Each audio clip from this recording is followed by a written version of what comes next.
नमस्कार दोस्तों, अध्ययन लोक में आप सभी का बहुत बहुत स्वागत है। आज आपकी सैटेलाइट की क्लास है, अर्थात जो टॉपिक है वो सैटेलाइट है, उपग्रह। पिछली क्लास में हम लोगों ने प्लैनेट्स के बारे में पढ़ा था। आज हम लोग उसी का रिवीजन करेंगे। पहले हम लोग पुराने अर्थात प्लैनेट्स का रिवीजन कर लेंगे, फिर उसके बाद सैटेलाइट के टॉपिक पर आएंगे। उससे पहले जो भी हमारे फ्रेंड्स हैं, अगर उन्होंने अभी तक जो न्यू फ्रेंड्स हैं उन्होंने अभी तक चैनल को अगर सब्सक्राइब नहीं किया है तो प्लीज़ जाकर चैनल को सब्सक्राइब करिए, जिससे जो भी आने वाली आपकी हमारी वीडियोस हैं वो आपको एकदम टाइम पर मिल जाएं। और जो आपके जब आप सब्सक्रिप्शन का बटन दबाएंगे उसके बगल में बेल आइकन होता है, बेल का एक छोटा सा आइकन बन के आता है, उस पर आप जैसे ही क्लिक करेंगे उसमें ऑल पर्सनलाइज इस तरह का कुछ ऑप्शन खुल के आता है। तो उसमें आपको ऑल कर देना है ताकि जितनी भी हमारी नई वीडियोस हैं वो सब आप तक पहुंचती रहें।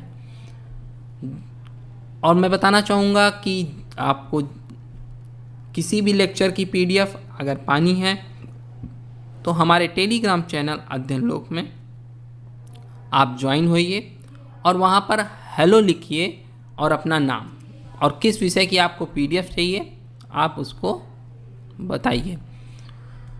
ये सब आपको एकदम फ्री है, कोई भी इस पे कॉस्ट नहीं ली जाएगी। ठीक, किसी भी क्वेरी के लिए आप कमेंट बॉक्स पर कमेंट कर सकते हैं या फिर हमारे व्हाट्सएप नंबर 5357960006 पर अपना कोई भी प्रॉब्लम है उसको सॉर्ट आउट कर सकते हैं। फिर उसके बाद आप हमें फेसबुक और ट्विटर अकाउंट पर भी फॉलो कर सकते हैं। तो चलिए फिर अब शुरू करते हैं हम लोग आज की रिवीजन क्लास। रिवीजन क्लास में हम लोगों ने जैसा कि बताया कि प्लैनेट्स के बारे में चर्चा करेंगे। तो प्लैनेट्स होते क्या हैं, पहले कुछ नई चीज़ें बताते हैं, फिर उसके बाद पुरानी चीज़ों पर आते हैं। तो पहली चीज़ प्लैनेट्स, यहाँ पर मैं लिख देता हूँ, या ग्रह। तो ये ग्रह है या प्लैनेट्स। ठीक, प्लैनेट्स का हिंदी में उसका जो अनुवाद है वो ग्रह है। ये कितने प्रकार के होते हैं, तो 2 प्रकार के। ये पिछली वीडियो पे मैंने नहीं बताया, इसलिए ये नया पॉइंट है, इसको आप लोग लिख लीजिएगा। तो कितने प्रकार के होते हैं, पहला एक आंतरिक और दूसरा बाह्य। ठीक, आंतरिक ग्रह को आप पार्थिव ग्रह, और जो बाह्य ग्रह है अर्थात बाह्य तो प्लैनेट्स, उसको आप जोवियन। ठीक, अर्थात आंतरिक ग्रह ऑल्सो कॉल्ड एज पार्थिव ग्रह और बाह्य ग्रह is also called as Jovian ग्रह। ठीक, तो अब आपके दिमाग में ये विचार आ रहा होगा ये पार्थिव ग्रह और जोवियन ग्रह हैं क्या। देखिए, आंतरिक ग्रह और बाह्य ग्रह में हम लोग समझ गए कि भाई आंतरिक का मतलब होता है अंदर और बाह्य का मतलब होता है बाहर। ठीक, लेकिन यहाँ पर कैसे समझेंगे कि कौन से ग्रह आंतरिक ग्रह हैं और कौन से ग्रह बाह्य ग्रह हैं, इसको समझने के लिए हम लोग आइए कुछ चर्चा करते हैं। यहाँ पर ये मान लीजिए ये सूर्य है, सूर्य के नज़दीक बुध है सबसे नज़दीक, फिर शुक्र है, पृथ्वी है, मंगल है, फिर अरुण है, फिर बृहस्पति है, फिर शनि, फिर अरुण, फिर वरुण। ठीक, ये है ग्रहों का क्रम सूर्य से दूरी के क्रम में। सूर्य से दूरी के क्रम में ग्रहों का क्या क्रम है, बुध, शुक्र, पृथ्वी, मंगल, बृहस्पति, शनि, अरुण और वरुण। अब देखिए यहाँ पर एक छोटा सा यहाँ पर एस्ट्रॉइड बेल्ट, जिसे क्षुद्र ग्रह पट्टिका या पेटिका भी कहते हैं। ठीक, क्षुद्र ग्रह की पेटी मंगल और बृहस्पति के बीच में है, इसको भी हम लोग पढ़ेंगे अभी। तो यहाँ पर जो बुध, शुक्र, पृथ्वी और मंगल, ये जो 4 ग्रह आप देख रहे हैं ये सूर्य के नज़दीक हैं। तो जो सूर्य के नज़दीक ग्रह हैं, या एक प्रकार से ये भी कह सकते हैं कि सूर्य के नज़दीक व क्षुद्र पेटिका अर्थात एस्ट्रॉयड बेल्ट के अंदर या बाएं साइड वाले ग्रहों को आंतरिक ग्रह या पार्थिव ग्रह कहते हैं। तो सीधी सी परिभाषा जानिए आप कि सूर्य के नज़दीक जितने ग्रह हैं वो आंतरिक ग्रह कहलाते हैं। अब बाह्य ग्रह क्या है? सूर्य से दूरी में, अर्थात जो सूर्य से दूर हैं उनको हम बाह्य ग्रह कहते हैं या जोवियन ग्रह कहते हैं। बाह्य ग्रह या जोवियन ग्रह।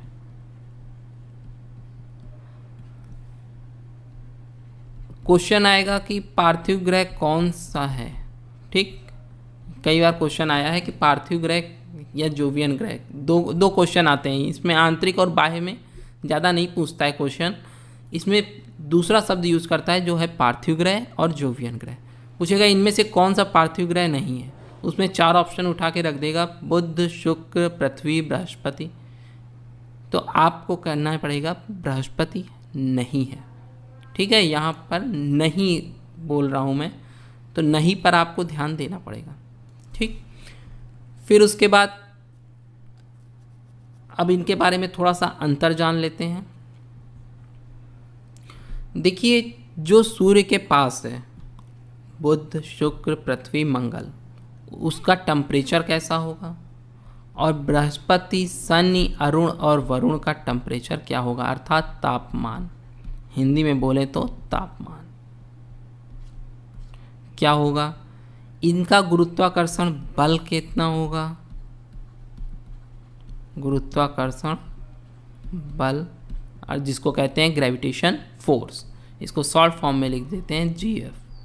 ठीक, इसका मतलब गलत मत समझिएगा। कुछ मित्रों को के चेहरे पर मुस्कुराहट आने लगी अभी से। तो भाई देखिए, ये सब चीज़ें नहीं हैं यहाँ पर। तो ग्रेविटेशन फोर्स इसका मतलब है। ठीक है, ग्रेविटेशन फोर्स। फिर उसके बाद आते हैं हम लोग, निर्माण कैसे हुआ, इनका निर्माण किस चीज़ से हुआ है। ठीक, निर्माण। तो अब देखिए, पहली चीज़ डिफरेंस क्या जानेंगे हम लोग। थोड़ा सा इसको मैं इरेज कर देता हूँ हल्का सा,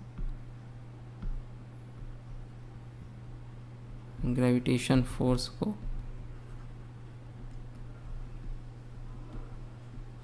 ताकि आप लोगों को अच्छे से ये दिख सके। ठीक, अब देखिए यहाँ पर, तो जो सूर्य के पास है उसका टेम्परेचर क्या होगा, जाहिर सी बात है कि उसका टेम्परेचर ज़्यादा होगा। अर्थात बुध, शुक्र, पृथ्वी, मंगल, इन सब का टेम्परेचर ज़्यादा होगा। और जो बृहस्पति, शनि, अरुण और वरुण हैं, इनका टेम्परेचर कम होगा।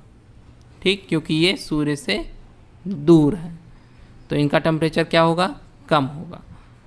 अब जो बुध, शुक्र, पृथ्वी, मंगल हैं, ये इनका जो आकार है, ठीक, साइज, वो छोटा है अकॉर्डिंग टू जोवियन ग्रह, अर्थात बृहस्पति, शनि, अरुण और वरुण के हिसाब से। तो साइज इनका छोटा है, जिसके कारण इनका जो ग्रेविटेशन फोर्स होगा वो भी कम होगा।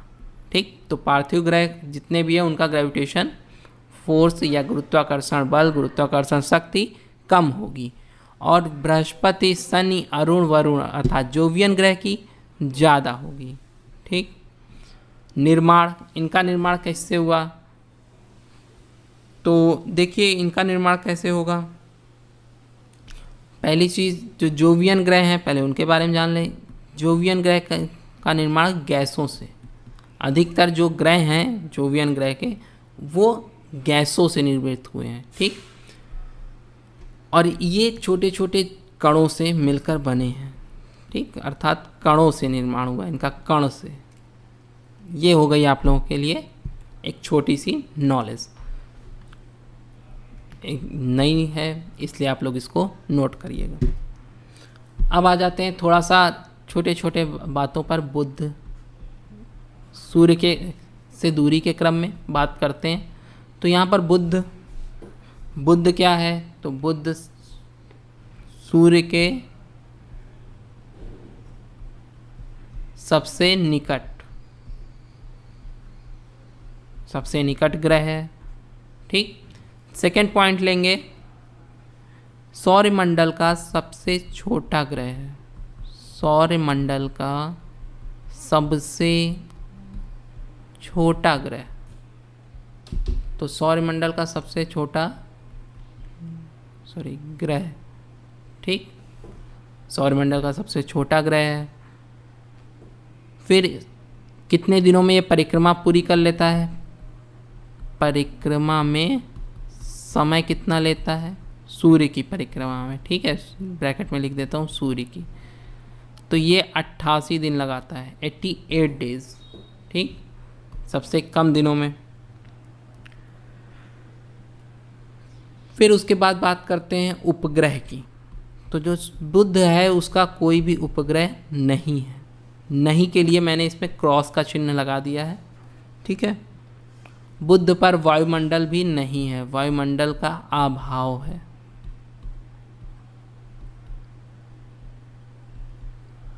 वायुमंडल का अभाव। ठीक। अब आ जाते हैं शुक्र के बारे में। थोड़ा जल्दी से हम लोग इसके बारे में देख लें, ज़्यादा ठीक रहेगा, ताकि जो आगे नेक्स्ट सैटेलाइट का जो टॉपिक है वो हम लोग पढ़ लें। तो यहाँ पर शुक्र के बारे में बात करते हैं। तो शुक्र एक सबसे महत्वपूर्ण पॉइंट है, पृथ्वी की बहन कहा जाता है, पृथ्वी की जुड़वा बहन।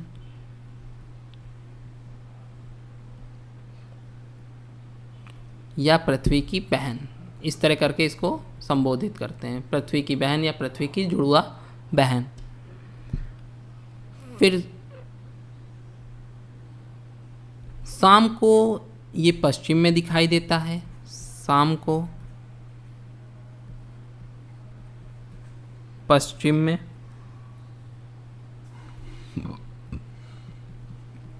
सुबह पूर्व में दिखाई देता है, जिसके कारण इसको क्या कहते हैं? सांझ का तारा और भोर का तारा। इसलिए इसे सांझ का तारा या भोर का तारा कहते हैं। इसके पास भी कोई भी उपग्रह नहीं है, उपग्रह नहीं है। ठीक, ये जो है सभी ग्रहों से विपरीत दिशा में परिक्रमा करता है, मतलब अपने घूर्णन अक्ष पर घूमता है। ठीक है, अक्ष अर्थात एक्सिस, अक्ष या एक्सिस, ये कुछ नहीं है, ये सिर्फ एक काल्पनिक रेखा खींची जाती है। ये जो आप काल्पनिक रेखा देख रहे हैं, ये वाली, ये इसे ही अक्ष कहते हैं। ठीक है, एक्सिस कहते हैं। ये काल्पनिक होती है, तो ये विपरीत दिशा में घूमता है, अर्थात सभी, जैसे मान लीजिए ये पृथ्वी है, ये बना देता हूँ मैं, ये पृथ्वी है और ये शुक्र है। तो पृथ्वी ऐसे घूम रही है, अर्थात क्लॉकवाइज डायरेक्शन में घूमती है। तो शुक्र जो है अपनी एक्सिस पर एंटी क्लॉकवाइज, ठीक, एंटी क्लॉकवाइज रोटेशन करता है। आगे बता देते हैं, प्रेशर कुकर जैसी यहाँ पर स्थित होती है। प्रेशर कुकर जैसी स्थिति क्यों होती है? क्योंकि CO2 कार्बन डाइऑक्साइड के अधिक होने के कारण, CO2 के अधिक होने के कारण, ठीक है। CO2 के अधिक होने के कारण यहाँ पर प्रेशर कुकर जैसी स्थिति होती है। फिर आते हैं हम लोग नेक्स्ट प्लैनेट पर। उपग्रह के बारे में हम लोगों ने बात कर लिया। अब पृथ्वी के बारे में बात कर लें थोड़ा सा। पृथ्वी क्या है? तो पृथ्वी का कोई उपग्रह है या नहीं? तो है, एक उपग्रह है। ठीक, क्या नाम है उसका? तो उसका नाम है चंद्रमा। चंद्रमा एक उपग्रह है। ठीक, आकार की दृष्टि से आकार में इसका कौन सा स्थान है? 5वां। आकार 5वां स्थान। ठीक है। और पार्थिव ग्रह में सबसे बड़ा, पार्थिव ग्रहों में ये नया पॉइंट है, में सबसे बड़ा ग्रह कौन है? तो पृथ्वी है। ठीक है, पार्थिव ग्रह में सबसे बड़ा ग्रह पृथ्वी है। और ये दूरी, सूर्य से दूरी के क्रम में तीसरे स्थान पर, 3rd। ठीक,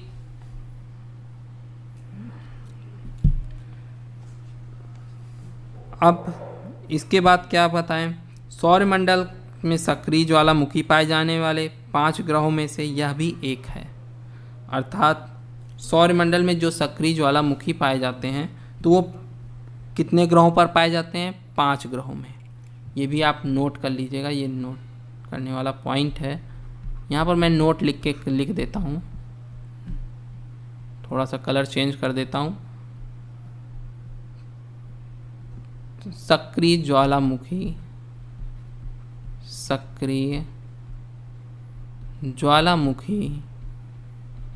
कहाँ पाए जाते हैं? तो 5 ग्रहों में पाए जाते हैं। कौन कौन से 5 ग्रह हैं? तो उनके नाम देखिए।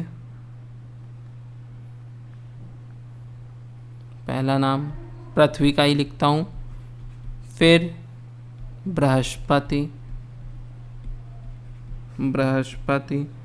फिर शनि, फिर उसके बाद आपका शुक्र, फिर वरुण। ये 5 ऐसे ग्रह हैं जहाँ पर सक्रिय ज्वालामुखी पाए जाते हैं। तो हमारे साथ एक बार फिर से रिपीट करिएगा, रिवीजन करिएगा। सक्रिय ज्वालामुखी 5 ग्रहों में पाए जाते हैं। उन 5 ग्रहों का नाम है, पहला पृथ्वी, बृहस्पति, शुक्र, वरुण और शनि। पृथ्वी, बृहस्पति, शुक्र, वरुण, शनि। ठीक, ये 5 ग्रह हैं। अब आते हैं आगे में क्या बताएं हम? आगे देखते हैं मंगल के बारे में। ठीक है, तो ये रिवीजन ही है, एक प्रकार से आप लोगों को रिवीजन हो रहा है। तो यहाँ पर मंगल के बारे में चर्चा कर लेते हैं थोड़ा सा। तो मंगल ग्रह के बारे में बात करते हैं। तो आकार में ये 7वां स्थान। अब सीधे आकार लिखता हूँ और आगे लिख देता हूँ 7वां। ठीक है, आकार में इसका कौन सा स्थान है? तो 7वां स्थान है। और दूरी में चौथे स्थान पर। ठीक है, चौथा स्थान। ठीक, इसमें ये क्यों लाल दिखाई देता है, इसके बारे में आप कमेंट करिएगा कि मंगल ग्रह, ये आपका क्वेश्चन है। फिर अगली वीडियो में मैं इसके बारे में आपको बताऊंगा। मंगल ग्रह क्यों लाल दिखाई देता है, लाल दिखाई देता है। तो मंगल ग्रह क्यों लाल दिखाई देता है, ये आपका क्वेश्चन है। इसको आप कमेंट बॉक्स पर कमेंट करिएगा। दूसरी चीज़, इसमें जो है, जो कार्बन डाइऑक्साइड है वो कितने प्रतिशत है? ठीक है, तो मंगल ग्रह पर जो कार्बन डाइऑक्साइड है CO2 वो 95% है। ठीक, और इसके 2 उपग्रह हैं। मंगल के उपग्रह कितने हैं? तो उपग्रह की संख्या यहाँ पर 2 है। कौन कौन से ग्रह हैं? फोबोस और डीमोस। ठीक है, फोबोस और डीमोस ये 2 ग्रह हैं। ठीक, फोबोस और डीमोस ये 2 ग्रह हैं। यहाँ पर आपको बताना है, एक क्वेश्चन आपके लिए फिर से बनता है कि सौरमंडल के सबसे छोटे उपग्रह का नाम बताइए। सौरमंडल के सबसे छोटे उपग्रह का नाम सोचिएगा। ठीक है, तो सौरमंडल के सबसे छोटे उपग्रह की बात हो रही है, ग्रह की नहीं। ग्रह के बारे में तो मैंने आपको बता दिया कि सौरमंडल का सबसे छोटा ग्रह जो है वो बुध है। ठीक, लेकिन उपग्रह कौन सा है, तो ये हम लोग अभी आगे पढ़ेंगे उपग्रह में। ठीक है, तो अभी उपग्रह जैसे ही टॉपिक हम लोग शुरू करेंगे तो वहाँ पर सौरमंडल के सबसे छोटे उपग्रह का नाम हम लोग बताएंगे। ठीक, फिर उसके बाद यहाँ पर एक सक्रिय ज्वालामुखी है। ठीक, सौरमंडल का सबसे सक्रिय नहीं है, लेकिन सौरमंडल का सबसे बड़ा ज्वालामुखी मंगल ग्रह पर। ठीक है, सौरमंडल का सबसे बड़ा ज्वालामुखी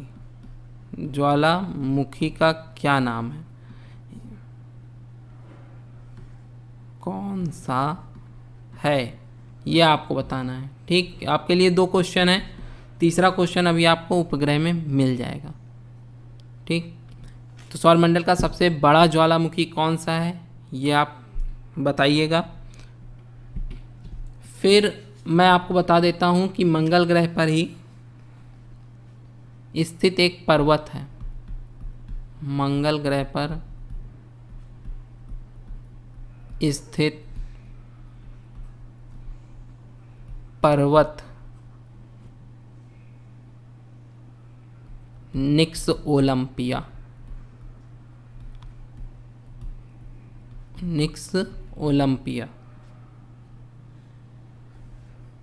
जो कितना ऊंचा है, एवरेस्ट से 3 गुना ऊंचा है। एवरेस्ट से 3 गुना ऊंचा है।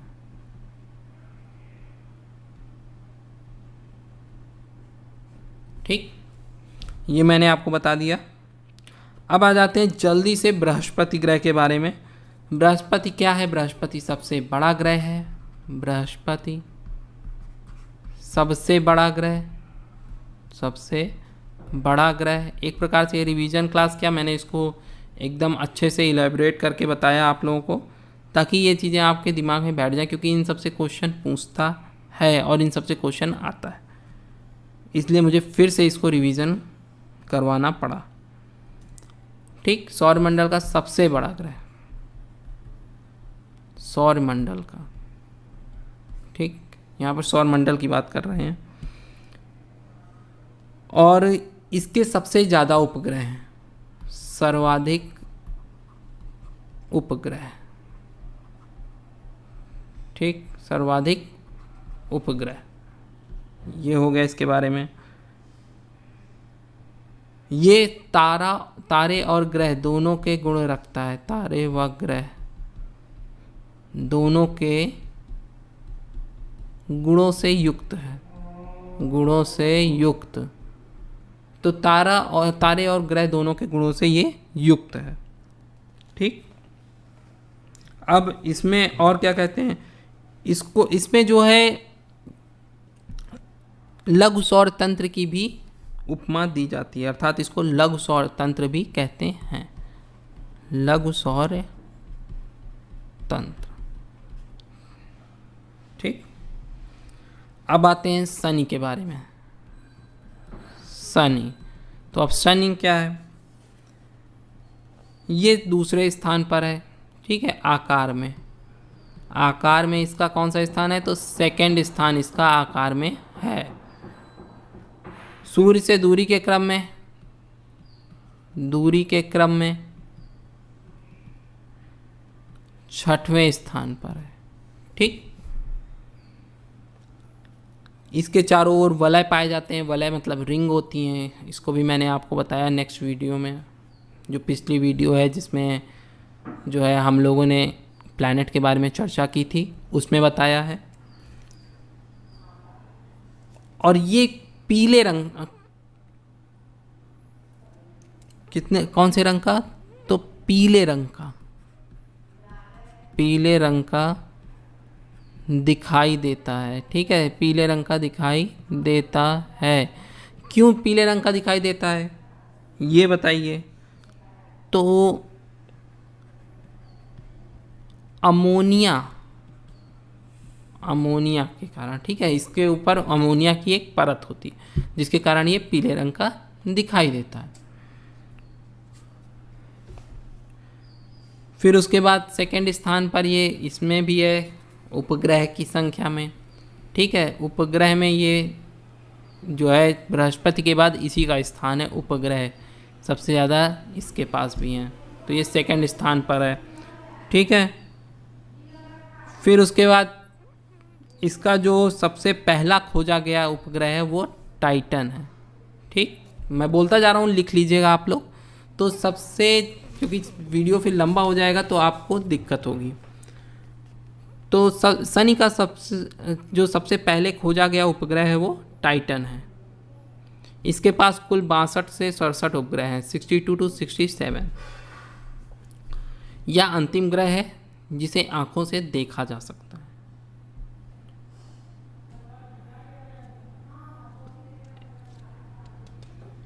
अब आते हैं अरुण के बारे में। अरुण क्या है? अरुण जो है नीले रंग का दिखाई देता है। इसके नीले रंग के दिखाई देने का क्या कारण है? तो मीथेन गैस के कारण। ठीक है, मीथेन गैस के कारण ये नीले रंग का दिखाई देता है। फिर उसके बाद इसे लेटा हुआ ग्रह भी कहते हैं, ऑल्सो कॉल्ड एज लेटा हुआ ग्रह भी कहते हैं। ये शुक्र की भांति ही विपरीत दिशा में, अपने अक्ष पर विपरीत दिशा पूरब से पश्चिम घूमता है। ठीक है, विपरीत दिशा में घूमता है, विपरीत दिशा में अपने अक्ष पर घूमता है। ठीक, ये रही अरुण के बारे में जानकारी। अब वरुण के बारे में आ जाते हैं थोड़ा सा। अब वरुण ये भी जो है हरे नीले रंग का प्रतीत होता है। ठीक, वरुण धवन की बात नहीं हो रही है, वरुण ग्रह की बात हो रही है। नहीं तो सब सोचने लगे कि वरुण नीले रंग के नहीं सफ़ेद रंग के हैं। तो देखिए वरुण जी तो सफ़ेद ही हैं, गोरे कलर के, लेकिन वरुण जो ग्रह है वो हल्के नीले रंग का दिखाई देता है। इसके कुल उपग्रह कितने हैं? तो उपग्रहों की संख्या इसकी 13 है। ये इंपॉर्टेंट है बस। ठीक, अब आते हैं हम लोग